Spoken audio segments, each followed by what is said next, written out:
भोगी special थाळी. त्यामध्ये काय आहे तर भोगीची पातळ भाजी, सुकी भाजी, तीळ लावलेली छान भाकरी बाजरीची आणि भात. एवढं सगळं छान, किती छान वाटतंय ना कॉम्बिनेशन. तर हे सगळं खूप छान आज होतं. तर सगळ्यात आधी माझ्या यूट्यूब परिवाराला, माझ्या ताई दादांना, ज्यांनी की खूप छान असा मला सपोर्ट करत आहेत, त्यांना सगळ्यांना भोगीच्या खूप खूप शुभेच्छा. जशा भोगी दिवशी आपण सगळ्या भाज्या एकत्रित करून छान जेवणाचा आस्वाद घेतो, त्याचप्रमाणे सगळ्यांच्या आयुष्यात सुख दुःख सगळं एकत्रित छान असं मिश्रण होऊन सगळ्यांच्या आयुष्यात छान सुख शांती येवो हीच स्वामींचरणी प्रार्थना. तर आज स्पेशल अशी भोगी थाळी बनवलेली आहे. तर त्यासाठी काय काय घेतलं ते बघूयात. तर यामध्ये सगळ्या पालेभाज्या नंतर फळभाज्या असं सगळं काही मिक्स होतं बरं का. यामध्ये मी घेतलेलं ते चाकवतची भाजी, वांगं, बटाटा, एक गाजर होतं, नंतर हरभरा पावटा, एक छोटंसं बोर घेतलेलं होतं, कांदा लसूण पातसुद्धा एक माझ्या आईनं दिलेली होती, फ्लॉवर, नंतर घेवड्याची शेंग आणि असं सारं छान सगळं कॉम्बिनेशन होतं. आणि त्यामध्ये थोडंसं तीळ घेतलं होतं. आज तिळाला खूप मान असतो ना, त्यामुळे तीळ देखील होतं. आणि हे सगळं घेतलेलं होतं. त्याचबरोबर मी ह्याचं पण साहित्य काढलेलं होतं की मसाल्याचं सगळं. तर या मसाल्यामध्ये मी घेतलेलं होतं ते मसाला बनवण्यासाठी मी घेतलं होतं कांदा, लसूण, तीळ, खोबरे आणि थोडंसं कोथिंबीर, असं एवढं छान वाटण्यासाठी घेतलेलं होतं सगळं. तर ह्या सगळ्या भाज्या एकत्र छान केल्या आणि छान एकदा एक दोन तीन वेळा धुवून घेतल्या.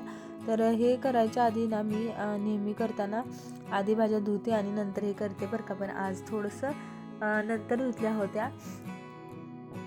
आणि यामध्ये मी थोडीशी भाजी आहे ती सुकी भाजी आणि थोडीशी पातळ असा रस्सा टाईप बनवणार होते. 2 प्रकारचे करणार होते. तर त्यासाठी सगळ्यात आधी मला मसाला बनवून घ्यायचा होता. तर मी सगळ्यात आधी तेल छान भाजून घेतले. तेल थोडीशी जास्त घेतले होते. तर त्यामुळे छान भाजीला एक टेस्ट येते. तर ते छान लाल होईपर्यंत भाजून घेतले. तीळ तीळ छान भाजून घेतले की चांगले बारीक पण होतात आणि कचकच वगैरे पण लागत नाही. त्यानंतर माझ्याकडे खोबऱ्याचा किस होता, ते किस भाजून घेतला छान. आणि कांदा हे सगळं असं छान भाजून घेतलं. तर हे बघा सगळं आपलं वाटण करण्यासाठी रेडी झालेलं आहे. तर यामुळे छान एक भाजीला चव येते आणि दुसरे तुम्हाला कोणते जास्त मसाले पण टाकण्याची गरज राहत नाही. तर इथं मी ना जे सुकी भाजीसाठी बनवणार होते ना, ते डायरेक्ट फोडणी देणार होती. तर तशीच ती सुकी भाजी असणार, ती तशी छान लागते बरं का. एकदा तुम्ही नक्की ट्राय करून बघा. तर यासाठी मी तेल घेतलेलं तव्यामध्ये आणि त्याच्यात जिरं टाकले. जिरं मोहरीचा काही मी वापर केला नाही, फक्त जिरं टाकलं छान ह्याच्यात. जिरं छान असं भाजलं ना तेलामध्ये की त्याच्यामध्ये छान असं जी ग्रेव्ही केलेली होती वाटण, ते छान त्याच्यात टाकलं आणि टाकल्यानंतर ते आपल्याला थोडंसं तेल सुटेपर्यंत छान असं भाजून घ्यायचं आहे. आपल्याला हा मसाला थोडा आहे ना आधी आपण भाजून घेतलेला असतं, त्यामुळे एवढं काही तेलात जास्त वेळ ठेवायची गरज नसते. पण तेल सुटलं की थोडंसं भाजीला पण छान चव येते. आणि आता याच्यामध्ये मी माझ्याकडे जो लाल मसाला आहे ना, लाल तिखट, तेच मी वापरते बरं का नेहमी आणि ते खूप छान लागतं. तर इथं मी जास्त नाही, 1-1.5 चमचा ही चटणी वापरलेली आहे लाल तिखट. आणि त्याच्यामध्ये माझ्याकडे जो घरातला मसाला होता गरम मसाला, तो थोडासा 1 चमचा वापरलेला आहे. आणि हे तेल सुटेपर्यंत छान असं परतून घ्यायचं. आणि मग सगळ्या धुतलेल्या जेवढ्या भाज्या होत्या ना त्यातल्या निम्मी भाजी मी ह्याच्यामध्ये ॲड केली. आणि ॲड केल्यानंतर आपण ह्याच्यामध्ये पाणी आधी काहीच नाही वापरायचं, फक्त वाफेवर छान असं आधी एक 5 मिनिट शिजवून घ्यायचं आहे. तर त्यासाठी मीठ टाकते आधी. मीठ टाकलं की त्याचं पाणी छान सुटतं मिठाचं आणि त्यामुळं भाजी आपली जास्त हे पण नाही होत, पाणी जास्त वापरायला लागत नाही आपल्याला. तर तर हे बघा मिठाच्या पाण्यावर फक्त नुसती भाजी कशी म्हणजे हे शिजायला लागलेली आहे. तर आता एक थोडंसं मी पाणी त्याच्यात ओतणार आहे. कारण आहे ना मला थोडंसं म्हणजे असं थोडी ग्रेव्ही टाईप बनवायची आहे. त्यामुळे मी थोडं ॲड करणार आहे पाणी. तोपर्यंत इकडं मी दुसऱ्या भाज्या शिजायला ठेवलेल्या आहेत. कारण मला याची पातळ भाजी बनवायची, तर त्यासाठी छान आधी शिजवून घ्यायच्या भाज्या.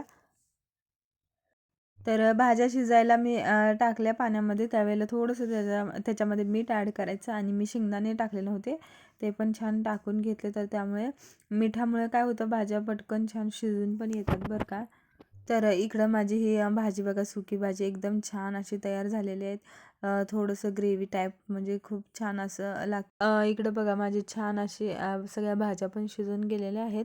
अशा खरंच मी थोडंसं टाकलं ना की भाज्या पटकन शिजून जातात बरं का. आणि इथं मी चांगलं टेस्ट वगैरे केलं तर शिजलेले आहे चांगले, म्हणजे सगळं हरभरा नंतर पावटा हे वाटाणा सगळं शिजून गेलं होतं. आणि याला फोडणी काय मी जशी आपल्या सुक्या भाजीला केलेली आहे त्याच पद्धतीनं केली. फक्त याच्यामध्ये थोडंसं तिखट जास्त केलं, कारण ही भाजी थोडीशी जास्त बनवणार होती. कारण ही भाजी आमच्या घरी आहे ना दोन्ही टाईम देखील खातात. इतकी छान टेस्टी लागते, म्हणजे जणू नॉनव्हेजलाही मागे पाडेल अशी भाजी ही बनते बरं का. आणि ही थंडीच्या दिवसात म्हणजे खूप छान असतात, लहान मुलांना देखील म्हणजे हे भाज्यांची सगळ्यांची सवय लागायची म्हटलं तर ही भाजी सगळ्यात बेस्ट असते. आणि आधीमध्ये देखील मी ही अशी भाजी बनवते घरी. तर इथं छान मी ग्रेव्ही वगैरे टाकून तिखट थोडंसं जास्त टाकलं होतं. आणि नंतर थोडं हळद वगैरे काही नव्हती, पण मसाला थोडा वापरला, गरम मसाला. आणि छान मग हे परतून घेतल्यावर त्याच्यामध्ये टाकून दिलं भाज्या ज्या शिजवून घेतलेल्या होत्या त्या.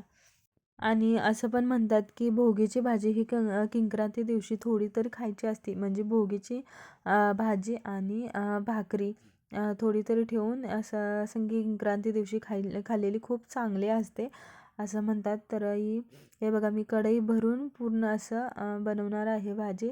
अजून थोडंसं पाणी होते, आपलं जे मसाल्याचं पाणी असणार आहे ना, म्हणजे ग्रेव्ही केल्यानंतर जो थोडंफार उरतं तर ते पाण्यामुळं सगळं स्वच्छ करून निघतं, तर ते पाणी पण त्याच्यात मी ओतते. आणि याच्यामध्ये मी थोडंसं शेंगदाणा कूट टाकणार आहे. आणि हे बघा माझी अशी भाजी झालेली आहे, म्हणजे थोडी मला पातळच बनवायची होती, त्यामुळे थोडंसं मी जास्त पाणी ह्याच्यात ॲड केलेलं होतं. आणि शेंगदाणा वगैरे कूट टाकून छान असे मिळून येते आणि ती भाजी खायला पण खूप सुंदर अशी लागते. आता हे सगळं भाज्या वगैरे झालं, त्यानंतर मी तिळाची भाकरी पण छान बनवायला घेतली होती. आज मस्त तिळाची भाकरी, भोगीची भाजी, खरंच हे बाजरीची भाकरी थंडीच्या दिवसात खायला खूप छान असतात.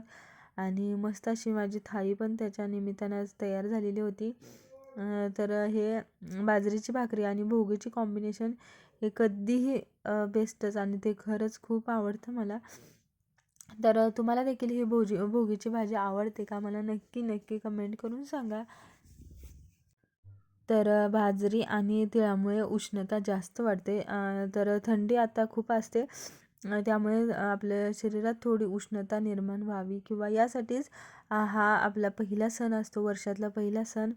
आणि तो पहिला सण तुम्हाला पण चांगला जाऊ. आणि ही बघा अशी माझी थाळी पूर्ण तयार झालेली आहे.